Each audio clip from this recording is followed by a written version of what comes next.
안녕하세요. 미셸입니다. 오늘은 일권의 앞부분을 들려드릴게요. 시작합니다. 1992년 봄, 내가 기억하기로는 부활절 무렵이었던 것 같다. 내 인생에서 아주 기이한 일이 일어났다. 신이 여러분과 이야기하기 시작한 것이다. 나를 통해서. 사연을 설명하자면 이렇다. 그 무렵 나는 가정생활 면에서도 직업상으로도 그리고 정서면에서도 몹시 불행했다. 내 인생은 모든 면에서 실패한 것처럼 느껴졌다. 나는 오래전부터 내 생각을 편지 형식으로 적는 습관을 갖고 있었기에 그걸 붙인 적은 거의 없지만 이날도 친숙한 노란색 종이철을 집어들어 감정들을 쏟아내기 시작했다. 그런데 이번에는 이전과는 달리 나를 괴롭히는 사람에게 편지를 쓸 게 아니라 내 모든 고통의 원천, 그 최대의 원흉과 직접 맞붙어 보기로 했다. 나는 신에게 편지를 쓰기로 마음먹었다. 그건 원망스러운 마음으로 마구 퍼부어댄 편지요. 혼란과 비틀린 심사와 비난으로 가득한 편지였다. 또한 그것은 한 무더기의 분노 어린 질문들이었다. 왜 내 인생은 순탄하게 굴러가지는 않는 겁니까? 잘 굴러가게 하려면 대체 뭐가 필요하단 말입니까?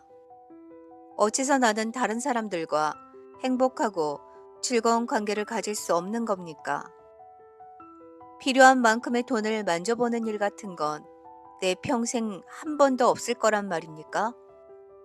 그리고 마지막이자 가장 힘조한 질문은 대체 내가 무슨 짓을 했기에 늘 이렇게 고통스러운 삶을 살아야 한단 말입니까? 였다. 그런데 내가 그 누구도 대답해 줄 수 없는 쓰디쓴 이 마지막 질문을 휘갈기고 나서 펜을 내던지려 했을 때 놀랍게도 보이지 않는 어떤 힘에 단단히 붙잡히기라도 한 것처럼 내 손은 종이 위에 그대로 놓여 있었다. 그러더니 갑자기 펜이 저절로 움직이기 시작했다. 뭔가 더 써야겠다는 생각이 전혀 없었는데도 어떤 생각이 저절로 흘러나오고 있었다. 그래서 나는 그 흐름을 따르기로 했다. 그렇게 흘러나온 것은 너는 이 모든 질문에 대답받기를 참으로 원하느냐? 아니면 그냥 푸념을 늘어놓고 있는 것이냐? 나는 놀라서 움찔했다. 잠시 후 내 마음속에 한 가지 대답이 떠올랐다. 나는 그것도 글로 적었다. 양쪽 다입니다. 나는 분명 푸념을 늘어놓고 있습니다. 하지만 이 질문들에 대한 답이 있다면 죽는 한이 있어도 꼭 듣고 싶습니다. 너는 온갖 것들에 대해서 죽는 한이 있어도 라고 하는군. 하지만 기왕이면 살아서 꼭 이라고 하는 게 더 멋지지 않느냐? 그래서 나는 물었다. 그게 무슨 뜻인가요? 라고. 미처 깨닫기도 전에 나는 이야기를 시작하고 있었던 것이다. 게다가 나는 글을 쓰는 게 아니라 받아쓰기를 하고 있었다. 그 받아쓰기는 3년간 계속되었는데 나는 그것이 어디로 가고 있는지 그 당시에는 전혀 알지 못했다. 내가 종이에 적고 있던 질문들에 대한 대답들은 질문을 완전히 다 적고 나서 나 자신의 생각들을 떨쳐버리기 전에는 절대 내 머릿속에 떠오르지 않았다. 내가 받아 적는 속도보다 훨씬 더 빨리 대답이 나오는 바람에 그걸 쫓아가려고 마구 휘갈겨 쓰고 있는 나 자신을 발견하는 일도 자주 있었다. 혼란스러워지거나 그 말들이 어딘가 다른 데서 오는 것이라는 느낌을 놓칠 때면 나는 펜을 놓고 대화에서 벗어났다가 다시 영감. 이런 표현을 써서 미안하지만 그 상태에 가장 잘 들어맞는 말은 이것뿐이다. 를 느꼈을 때 비로소 노란 종이철 앞으로 돌아가 받아쓰기를 다시 시작했다. 지금 이 글을 쓰는 동안에도 이런 대화는 계속되고 있다. 나는 처음엔 그걸 믿지 않았고 그 다음엔 나 자신에게 퍽 의미 있는 대화라 생각했다. 하지만 이제 와서는 그것이 나만을 위한 게 아님을 깨닫게 되었다. 그것은 이 책을 만나는 여러분 모두를 위한 메시지다. 내 의문은 곧 여러분의 의문이기도 하니까. 여기서 참으로 중요한 건 내 이야기가 아니라 여러분의 이야기이므로 나는 가능한 한 빨리 여러분이 이 대화에 뛰어들었으면 한다. 여러분을 여기로 데려온 건 바로 여러분의 인생 체험이다. 이 책에 나오는 모든 내용은 여러분 저마다의 체험과 긴밀하게 맞물려 있다. 그렇지 않다면 여러분은 지금 이 대화에 참여하지도 않았으리라. 자, 이제 내가 아주 오랫동안 궁금하게 여겨왔던 한 가지 의문, 즉, 시는 누구에게 어떻게 이야기하는가라는 의문에서 시작하여 신과의 대화 속으로 들어가 보기로 하자. 내가 이 질문을 던졌을 때 받은 대답은 이러했다. 나는 모두에게 말하고 언제나 말한다. 문제는 내가 누구한테 말하는가가 아니라 누가 내 말을 귀담아 듣는가다. 의아해진 나는 그 문제를 더 자세히 이야기해달라고 부탁했다. 그러자 신은 이렇게 말했다. 먼저 말한다를 교류한다로 바꿔보자. 뒤에 것이 훨씬 낫고 훨씬 충실하며 더 정확한 말이다. 우리가 서로에게, 즉 내가 너희에게, 너희가 내게 얘기하려 할 때 우리는 곧바로 말의 한계에 갇히고 만다. 이 때문에 나는 말만으로 교류하지 않는다. 사실 내가 말로 교류하는 일은 거의 없다. 내가 가장 자주 쓰는 교류 형식은 느낌이다. 느낌은 영혼의 언어다.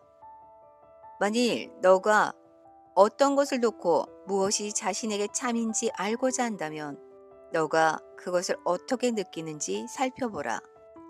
느낌이란 건 알아차리기 어려울 때가 많다. 받아들이기가 훨씬 더 어려운 경우도 자주 있고, 그러나 너의 가장 내밀한 느낌 속에 감춰진 것이야말로 너의 가장 고귀한 진실이다. 비결은 그런 느낌들에 다가가는 것이다. 어떻게 하는지 보여주겠다. 물론 너가 원한다면 말이다. 나는 신에게 원한다고 말했다. 하지만 그 자리에서 당장 원했던 것은 내 첫 번째 질문에 대한 좀 더 완벽하고 충실한 대답이었다. 그러자 신은 이렇게 말했다. 나는 생각으로도 교류한다. 생각과 느낌은 동시에 일어날 수도 있지만 같은 것은 아니다. 생각으로 교류할 때 나는 영상을 자주 사용한다. 그 때문에 교류 도구란 면에서 생각은 단순한 말보다 효과가 크다. 느낌과 생각 외에 나는 체험이라는 전달 수단을 사용하기도 한다. 체험은 참으로 위대한 전달자다. 그리고 마지막으로 느낌도 생각도 체험도 모조리 실패할 때 나는 말을 쓴다. 사실 말은 가장 비효율적인 전달자다. 말은 너무나 빈번하게 잘못된 해석이나 오해를 낳곤 한다. 왜 그렇다고 생각하는가? 말의 본질이 그렇기 때문이다. 말은 그저 입 밖에 내는 소리에 지나지 않는다. 느낌과 생각과 체험을 드러내는 소리. 말은 상징이자 기호고 표지다. 말은 진리가 아니다. 말은 실체가 아니다. 너희가 뭔가를 이해하고자 할 때 말의 도움을 받을 수는 있다. 하지만 너희에게 알을 주는 것은 체험이다. 물론 너희가 체험할 수 없는 것들도 있다. 그래서 나는 너희에게 알매 다른 도구들도 주었다. 느낌과 생각이라는 도구들을. 그런데 여기서 최고의 역설은 너희가 신의 말은 그토록 중요하게 여기면서도 체험은 아주 하찮게 여긴다는 점이다. 사실 너희는 체험을 너무나 하찮게 여기고 있어서 체험한 신이 말로 들은 신과 다를 때 아무 생각 없이 체험을 버리고 말을 간직한다. 마땅히 그 반대가 되어야 하는데도 말이다. 너희가 어떤 것을 체험하고 느낀다는 것은 그것을 사실로 알고 직관으로 안다는 것을 뜻한다. 반면에 말이란 너희가 아는 것을 상징으로 나타내고자 할 뿐이어서 흔히 너희의 알을 어지럽힌다. 자, 이런 것들이 내 교류 도구들이다. 하지만 이것들이 그 자체로 교류 방법은 아니다. 모든 느낌과 모든 생각과 모든 체험과 모든 말이 다 나한테서 나오는 건 아니기에 이제까지 많은 사람들이 내 이름을 빌려 많은 말을 해왔고 많은 생각과 많은 느낌이 내가 직접 창조하지 않은 근거들의 뒷받침을 받아왔으며 많은 체험이 그런 근거들에서 비롯되었다. 이런 도전은 통찰력으로 해결해야 하는 문제다. 신학에서 나온 메시지와 다른 출처에서 나온 자료의 차이를 알기란 쉽지 않다. 그럴 때 다음과 같은 기본 원칙을 적용해보면 문제가 간단히 풀린다. 너희의 가장 고귀한 생각, 가장 명확한 말, 가장 강렬한 느낌은 항상 내 것이다. 그보다 덜한 모든 건 다른 출처에서 온 것이다. 초심자조차도 가장 고귀하고 가장 명확하고 가장 강렬한 것을 확인하기란 결코 어렵지 않을 것이니 이제 구별하기는 쉬운 일이 된다. 그러나 나는 너희에게 다음과 같은 지침들도 주려 한다. 가장 고귀한 생각이란 예외 없이 기쁨이 담겨 있는 생각이며 가장 명확한 말이란 진리를 담고 있는 말이며 가장 강렬한 느낌이란 너희가 사랑이라 부르는 바로 그 느낌이다. 기쁨과 진리와 사랑, 이 셋은 서로 뒤바뀔 수 있으며 하나는 언제나 다른 것들을 가져다 준다. 그것들이 어떤 순서로 놓여 있는가는 하등 중요하지 않다. 이 지침들을 가지고 어떤 메시지가 내 것이고 어떤 것이 다른 출처에서 온 것인지 결정하고 나면 남은 단 하나의 문제는 내 메시지에 주의를 기울이는가 아닌가 뿐이다. 너희는 내 메시지를 대부분 그냥 흘려버린다. 어떤 메시지들은 너무 훌륭해서 진짜 같아 보이지 않고 또 어떤 메시지들은 너무 어려워 따를 수 없을 것 같다는 이유로 많은 메시지들은 단순히 잘못 이해되기 때문에 그리고 대다수 메시지는 받아들여지지 않기 때문에 내 메시지의 가장 강력한 전달자는 체험이다. 하지만 너희는 체험조차 무시한다. 아니, 너희는 특히 이것을 무시한다. 만일 너희가 자신들의 체험에만 귀를 기울였더라도 너희 세상이 지금처럼 되지는 않았을 것이다. 너희가 체험을 거듭거듭 되풀이해서 겪게 되는 것은 체험에 귀 기울이지 않았기 때문이다. 하지만 내 목적은 방해받지 않을 것이고 내 의지는 무시당하지 않을 것이기에 너희가 늦든 빠르든 결국 그 메시지를 받아들이게 될 것이다. 그러다 나는 결코 너희에게 강요하지 않을 것이다. 나는 결코 너희를 지배하지 않을 것이다.